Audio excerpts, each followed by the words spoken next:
Marami siguro sa atin ang sumasampalataya or hindi pa ang pagsiklab ng unang digmaang pandaigdig. Ito ay meron patotoo na mababasa sa banal na aklat o Biblia ayon sa talatang mababasa natin mula sa aklat ni Mateo sa kabanata 24 at mula sa pahina 6, 7 hanggang 8. At makakarinig kayo ng mga digmaan at ng mga balibalita ng mga digmaan. Mag-iingat kayo nang huwag kayong mangamba sapagkat kailangan mangyari ito, subalit hindi pa ito ang wakas, sapagkat maglalaban ang bansa sa bansa at sa kaharian laban sa kaharian. Magkakaroon ng taggutom at mga lindol sa iba't ibang dako, ngunit ang lahat ng mga ito ay pasimula lamang ng matinding paghihirap.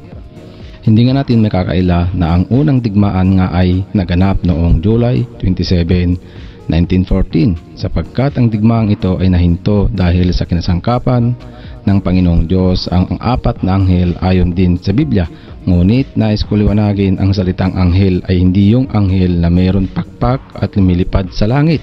Ito ay tumutukoy sa tao ayon sa aklat ng Hebreo kabanata 1 pahina 7. Ito ang ating mababasa. At kahit sa tao ikinapit din ang anghel dahil ang kahulugan ng anghel ay sugo. Maliwanag po, isang sugo or mensahero.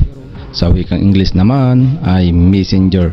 Ngayon, tukuyin natin kung sino-sino ang binabanggit sa Biblia na apat na anghel o sa madaling sabi ay mga tao ayon sa Revelation chapter 7 page 1, 2, and 3. After this saw 4 angels standing at the 4 corners of the earth, holding back the 4 winds of the earth, that no wind might blow on earth or sea or against any tree. Then I saw another angel ascending from the rising of the sun, with the seal of the living God, and he called with a loud voice to the 4 angels who had been given power to harm earth and sea, saying, Do not harm the earth or the sea or the trees until we have sealed the servants of our God on their foreheads. Maliwanag po ang nakasulat ang sabi.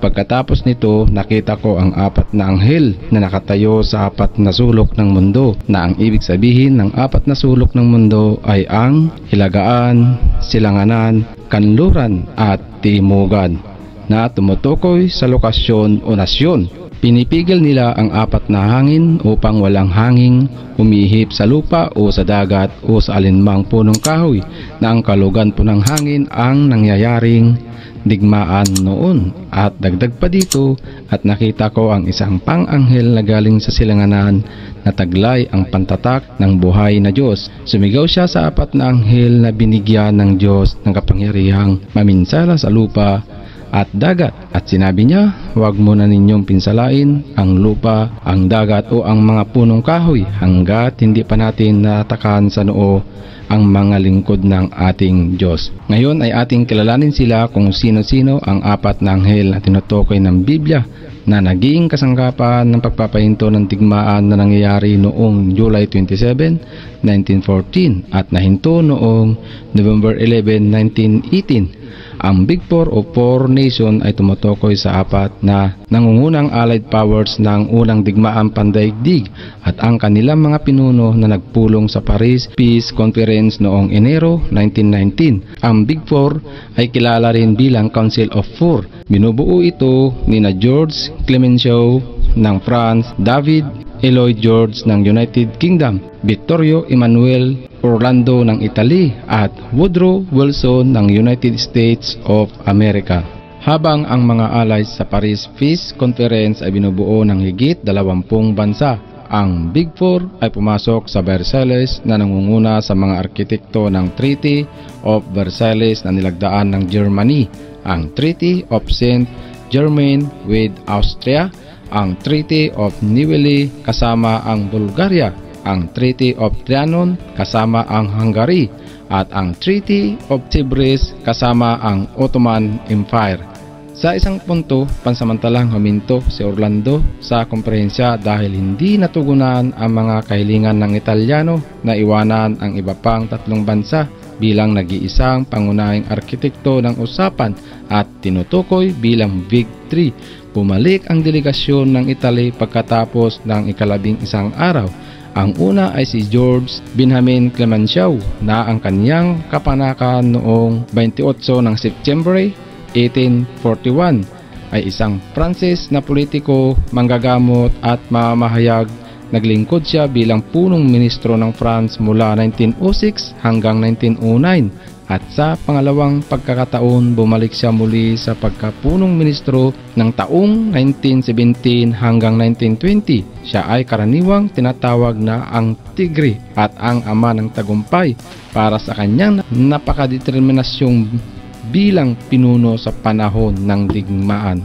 Siya rin ang pumalit kay Paul Pentlieb bilang premier noong Nobyembre 1917. Si Clemenceau ay bumuo ng isang kabinete ng koalisyon kung saan siya rin ay ministro ng digmaan. Binago niya ang mahinang moral ng France, hinikayat ang mga kaalyado na sumang-ayon sa isang pinag-iisang utos at masiglang itinulak ang digmaan hanggang sa huling tagumpay na nangunguna sa delegasyon ng France sa Paris Peace Conference. Iginiit ni Clemenceau ang pag-disarmament ng Germany at hindi nasiyahan sa Versailles Treaty. Siya ang pangunahing antagonist ni Woodrow Wilson na ang mga idea ay tinignan niya bilang masyadong idealistic. Para sa halos huling taon ng unang digmaang pandaigdig, pinamunuan niya ang France at isa sa mga pangunahing boses sa likod ng Treaty of Versailles sa Paris na Peace Conference noong 1919. Pagkatapos ng digmaan, umaasa si Clemenceau na magkakaroon ng mas maraming parusa sa Germany pagkatapos nilang matalo. Ang pangalawa naman ay si David Lloyd George na pinanganak noong Enero 17, 1863 na mula sa British Liberal Party ay isang napaka-epektibong pinuno ng gobyerno ng koalisyon na kumukuha ng kapangyarihan noong huling bahagi ng 1916 at pinamalaan ang pagsisikap ng digmaan sa Britanya. Gayunpaman, ang kanyang koalisyon premiership ay suportado ng higit sa pamamagitan ng conservatives kaya sa pamamagitan ng kanyang sariling liberal at ang kasunod na split ay isang mahalagang kadahilanan sa paghina ng Liberal Party bilang isang seryosong pwersang pampolitika. Nanalo siya sa pamamagitan ng isang landslide sa halalan noong 1918 na ginanap pagkatapos ng digmaan kung saan nagsalita siya para sa malupit na mga termino laban sa Alemanya. Hindi tulad nila Clemenceau at Orlando, ayaw ni Lloyd George na sirain ang ekonomiya at sistema pampolitika ng Germany gaya ng hinihiling ni Clemenceau na may napakalaking reparasyon nang tanungin kung paano niya ginawa ang komprehensya ng kapayapaan. Ayon kay David Lloyd George, hindi masama kung isalang-alang ko ang nakaupo ako sa pagitan ni Jesucristo at Napoleon. Dahil si Lloyd George ay ang pinakamagiliw at pinakakilala at siya ay marahil ang pinakamahusay sa negosasyon. Ayon sa isang artikulo mula sa New York Times, sinasabi nito na si Lloyd George ay isang pragmatist na determinadong protektahan at palawakin ang mga interes ng British Empire. Pangatlo ay si Victorio Emmanuel Orlando na pinanganak noong 19 ng Mayo 1860 ay isang Italyano na diplomat at politiko. Ipinanganak siya sa Palermo, Sicily.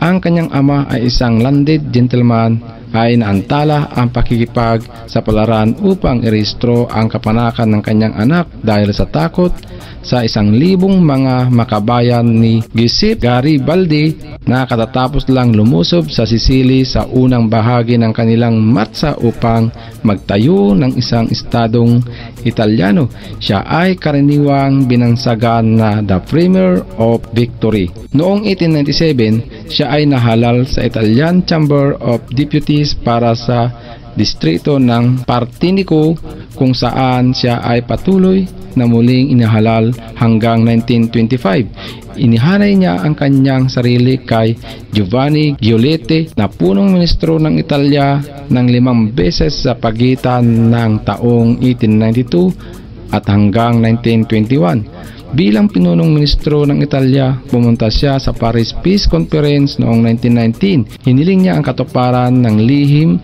na kasunduan ng London noong 1915 kung saan ang mga allies ay nangako sa Italia ng sapat na teritorial na kabayaran sa Dalmatia para sa pagpasok nito sa unang digmaang pandaigdig.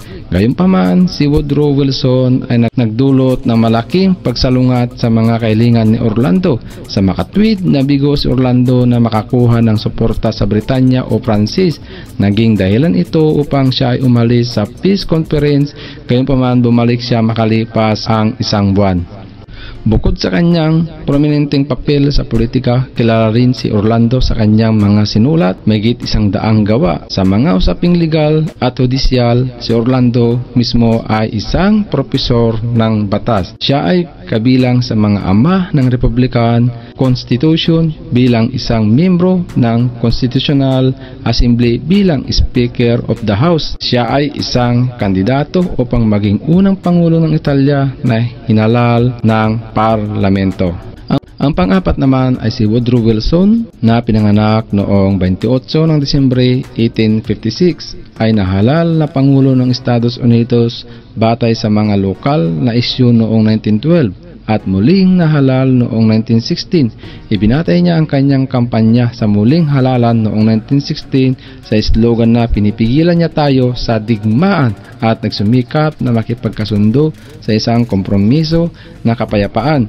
Noong unang bahagi ng 1917, nagpasya ang Berlin na ilunsad ang lahat ng pakikidigma sa ilalim ng tubig na idinisenyo upang lumubog ang mga barkong Amerikano na nagdadala ng mga supply sa Britanya. Sa pamamagitan ng Zimmerman Telegram, iminungkahi nito na ang isang alyansang militar sa Mexico upang labanan ang isang digmaan laban sa US. Ang bansa ay hindi gaanong armado nang ito ay pumunta sa digmaan noong Abril 1917. Ngunit meron itong milyon-milyong potensyal na sariwang sundalo, bilyo-bilyong dolyar at malalaking supply ng hilaw na materyales na kailangan ng mga allies. Opisyal na pinatili ni Wilson ang US sa independyente sa mga allies nito. Noong 1918, kinuha ni Wilson ang personal na kontrol sa mga negosasyon sa Alemanya kabilang ang armistice. Inilabas niya ang kanyang 14 points, ang kanyang pananaw sa isang mundo pagkatapos ang digmaan na maaring maiwasan ang isang pangkakilakilabot na labanan. Ito ay nagkaroon ng napakalaking epekto sa pagkabilang panig sa Europa at ginawa siyang man of the hour sa Paris, isang pinuno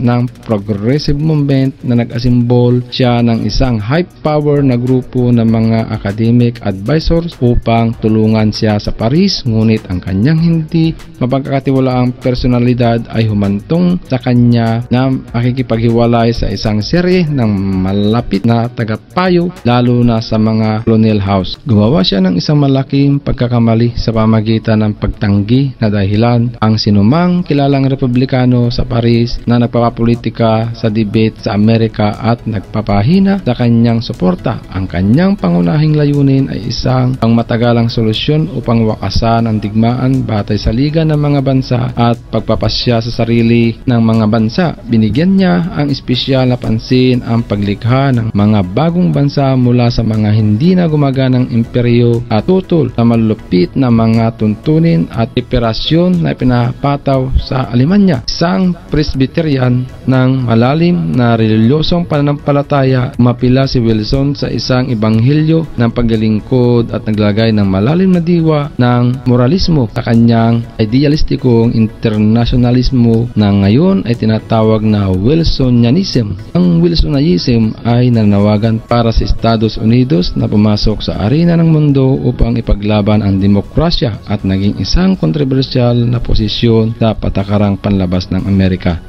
Isa lang ang masabi natin, sana di na muli maghari ang mga ganitong banta sa bawat bansa o lupain upang sa ganun makapamuhay ng matiwasay ang bawat sibilyan na nanahan dito at ang mga batang musmos ay matutunan nila hanggang sa kanilang paglaki ang kahalagahan ng salitang pagbibigayan, pagmamahalan at pagkakaunawaan, lalo ang pagtitiwala sa malaking magagawa ng Panginoong Diyos sa sangkatauhan. Sa muli, maraming salamat. Paalam!